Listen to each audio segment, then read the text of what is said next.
Olá, queridos, a paz do Senhor Jesus, bom dia. Estamos de novo, mais uma vez aqui nesse projeto de lermos a Bíblia inteira em um ano. Hoje nós estaremos lendo os capítulos de número 4, 5 e 6 de Gênesis, né? Minha intenção nesse dia aqui é somente trazer alguns pontos de curiosidade para que você possa estar desenvolvendo a leitura diária na sua casa. Então, busque aí encontrar esses elementos que eu vou compartilhar com os irmãos aqui dentro da sua leitura, tá bom?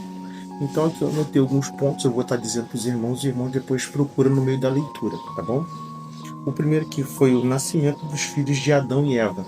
Então, observe como que foi feito, ou melhor, como se deu o nascimento desses filhos, né? Qual seria o propósito, tá? Se você for observar, o ponto 2 é a habilidade distribuída para cada um desses filhos. Observe que Deus ele atribui, né, habilidades de acordo com a necessidade. Então, cada um dos filhos recebeu ali, então, uma habilidade diferente para conduzir a nação naquele momento, né? Tem detalhes sobre a primeira oferta, né? Você vai ver ali qual foi o desejo, o intento de cada um entregar a oferta, como que Deus recebe essas ofertas, como ele analisa esse tipo de oferta. Depois a gente vai ver sobre os sentimentos, onde aflora, é a primeira vez que a gente vê na Bíblia, né, aflorando o sentimento de inveja e incompreensão. Você vai observar isso sendo aflorado ali, esse tipo de sentimento. Depois a gente tem também o Deus que dá despertamento, e aí vai ser a primeira vez em que Deus vai intervir, já conhecendo o coração, né? Deus vai intervir e vai dizer: olha, cuidado, o pecado jaz à porta, dando um despertamento. Mesmo assim, como a gente já bem sabe, não vai ser dado ouvido a esse despertamento. Então vai acontecer o próximo ponto, que é o primeiro homicídio da Bíblia, né? E com isso, depois que há o primeiro homicídio, o próximo ponto seria a primeira vez que vai ter ali então uma mentira direta sendo aplicada contra Cristo, contra Deus.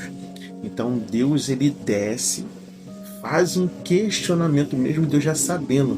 Deus questiona o infrator diretamente, e ele vai falar uma mentira para Deus direta, dizendo que não sabia onde estava o corpo, não sabia onde estava o irmão, e isso é uma mentira direta a Deus. Isso aqui me impactou bastante, tá? A primeira mentira direta a Deus foi isso. Depois a gente vai ver então Deus aplicando mais uma vez a disciplina. Então pega isso aqui, tá, querido? Todas as vezes que o ser humano errar, Deus vai sempre aplicar disciplina, tá? Hoje o mundo está acostumando sempre dizer que Deus é amor, mas Deus também é aquele que traz a disciplina aos filhos que ele ama, tá? Então, se você for ler, como eu já gosto de falar bastante, quem já sabe que eu falo isso bastante, leia sempre Hebreus, capítulo de número 12, a partir do versículo 5, que diz que existe uma correção para todos aqueles a qual Deus chama de filho. E se Deus vos trata como filho, então existe uma correção para todos nós. Então, todas as vezes que o homem errar, toda vez que nós errarmos, Deus sempre tem uma disciplina, um conserto para nós, tá bom? Então vamos lá, depois tem uma alta análise, porque quando Deus aplica a disciplina, agora o infrator ele vai fazer uma alta análise, vai fazer uma autopunição para ele mesmo, entendendo que ele realmente fez algo errado, tá? Depois a gente tem Deus dando garantia de ser poupado da morte, porque ele diz que vai ser morto por onde ele passar, e Deus dá para ele uma garantia, dizendo: não, meu filho, fica tranquilo, eu vou fazer que você errou, mas eu não vou deixar que as pessoas paguem o mal com o mal, entendeu? Deus então faz uma promessa para ele, garantia de que ele vai morrer. Depois vai ter a genealogia de Caim.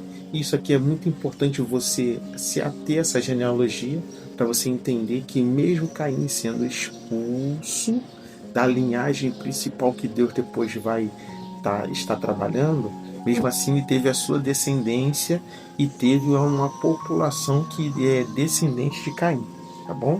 Depois a gente tem ali também sua mulher e sua linhagem de Caim. E aqui uma pergunta muito bacana é: Se Caim está tendo a sua descendência, com quem Caim casou? De onde veio? Se o nascimento ali foi somente Adão e Eva, depois nasceu-se esses filhos, né? Abel e Caim. Caim e Abel nasceram. E aí, quando Caim mata Abel, e agora ele está sendo expulso e ele vai ter uma genealogia, vai se casar, com quem Caim está se casando e com quem vai gerar essa descendência nova ali? É uma pergunta bem relevante você depois se fazer, tá? Primeira situação de bigamia familiar acontece dentro da linhagem de Caim. Então, bigamia é quando a gente tem mais de duas pessoas no mesmo casamento. Então, homem e mulher, né? No caso aqui, bigamia foi porque na linhagem de Caim teve um dos seus descendentes que teve duas mulheres, né? Então, depois os irmãos começam a buscar sobre isso. Aí depois a gente passa para Sete, que é o terceiro filho homem de Adão e Eva, né? Que vai ser agora trago a linhagem dele e vai vir tudo para aquela parte que nós conhecemos daí para frente. Então, a linhagem correta agora, que vai ser a linhagem principal em que Deus vai desenvolver os seus descendentes, vai vir tudo agora de Sete. Então a gente vai ter lá o início da invocação do nome do Senhor, né? Que isso aqui também é um ponto muito legal, porque vai ser a primeira vez que o nome do Senhor vai ser invocado. É diferente daquele, porque antes Deus descia na terra para conversar. Agora, na linhagem de Sete, tem alguém que já está invocando a Deus, tá? Que são coisas diferentes, tá? O nome dado a Adão serve tanto para homem quanto para mulher, né? Se você for ler o capítulo 5, né, e já conseguimos entender ali que Deus, quando criou o homem e a mulher, né, ele vai dar o nome de Adão, né? Então isso aqui é muito bacana, quase ninguém pega esse detalhe aqui. O primeiro nome que Deus dá é Adão, tá? Esse Adão significa Adamite, né? É um termo utilizado para terra, né? Homem tirado da terra. Então, por isso que o nome é Adão, tá? E Eva também no começo tem o nome de Adão, porque quando a gente leu no dia anterior, lá no capítulo anterior, quando Deus estava formando e Deus dá ali Eva a Adão, Adão fala assim, ó, você é carne da minha carne, osso do meu osso. Então ali era uma união, uma só pessoa. Então Adão e Eva foram criados juntos, né, desde a criação, e receberam o mesmo nome, que foram tirados da terra, tá? Genealogia de Adão até Noé, né? A mistura entre os filhos dos homens e os filhos de Deus. Isso aqui acontece um grande debate, mistura entre os filhos dos homens e os filhos de Deus, tá? Arrependimento de Deus, tá? Um período em que Deus vai dizer que ele se arrependeu de ter criado a humanidade, e um plano de recomeço. Não sei se você já percebeu, mas Deus, quando ele diz que se arrepende, ele já logo automaticamente cria um plano de recomeço, tá? Esse plano de recomeço, os irmãos sabem que vai ser a questão do dilúvio, né? O chamado de Noé para o plano, né? Para esse recomeço.